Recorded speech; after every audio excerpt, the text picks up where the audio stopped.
ఒక్కసారి అరుణాచలం వెడితే చిత్రగుప్తుడు గీత గీస్తాట, ఈ జీవుడు అరుణాచలం వెళ్ళాడు కాబట్టి తరువాత అని గీత గీస్తాడు.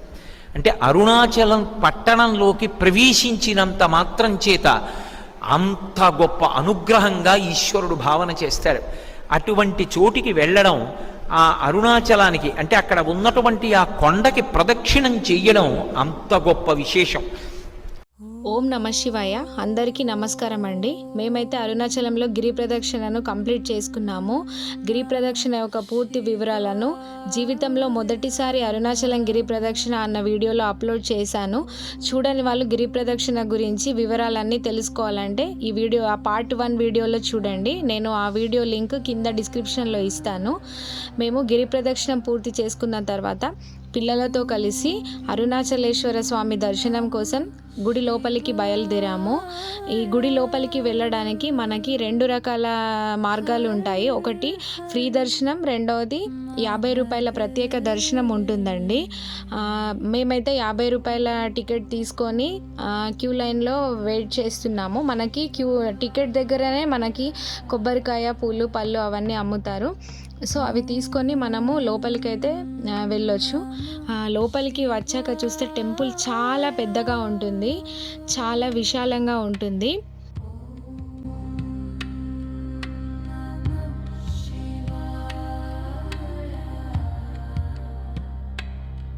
లోపలికి వచ్చాక మొదట మనకి ఇక్కడ ఒక చిన్న టెంపుల్ కనిపిస్తూ ఉంటుంది.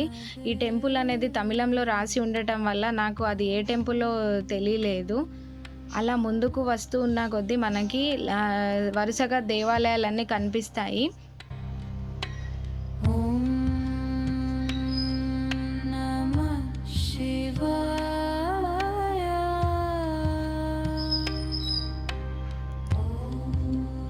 అరుణాచలం అనేది చాలా పెద్ద గుడి అండి. పెద్ద పెద్ద గోపురాలతో చాలా బాగుంటుంది.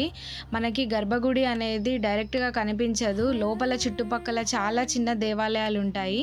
ఇక్కడ మనకి ఒక కోనేరు కనిపిస్తుంది. కోనేరు పక్కన కూడా ఒక టెంపుల్ ఉంటుంది. ఇలాంటి కోనేరులు మనకి మొత్తం గర్భగుడి చుట్టూ చాలా వరకు ఉంటాయి. కోనేరు పక్కన ఇక్కడ పాతాళ గంగ అని ఒక దేవాలయం ఉంటుంది. అంటే పాతాళం లోపల శివలింగం అనేది ఉంటుందన్నమాట. అక్కడ లోపల కెమెరా అలో లేదు కాబట్టి నేను బయట నుంచే తీశాను. ఇక్కడ భక్తులు లోపలికి వెళ్ళి పాతాళంలో ఉన్న శివలింగాన్ని దర్శించుకొని మళ్ళీ తిరిగి పైనకి వస్తూ ఉంటారు.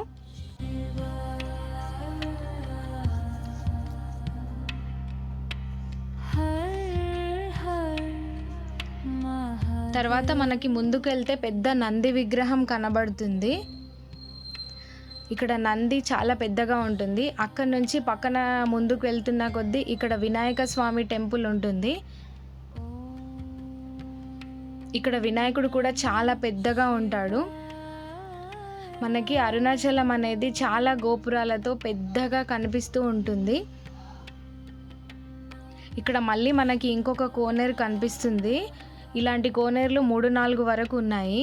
ఈ కోనేరు పక్కన ముందుకెళ్తే మనకి అరుణాచలం దేవాలయం నమూనా కూడా ప్రదర్శించారు.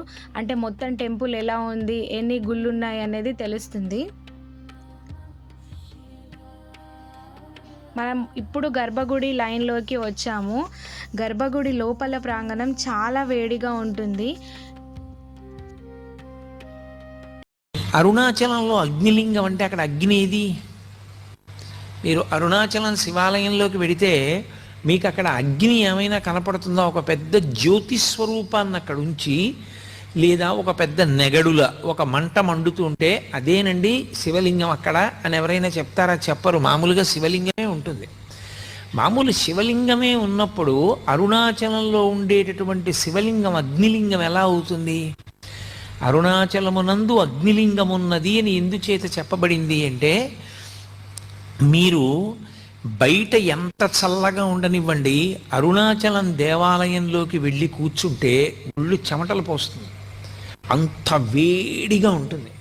ఆ వేడి నిజంగా అగ్నిహోత్ర స్వరూపంతో ఉంటే మనం తట్టుకోలేమని ఆ వేడి రూపంలో ప్రకాశిస్తూ ఉంటాడు.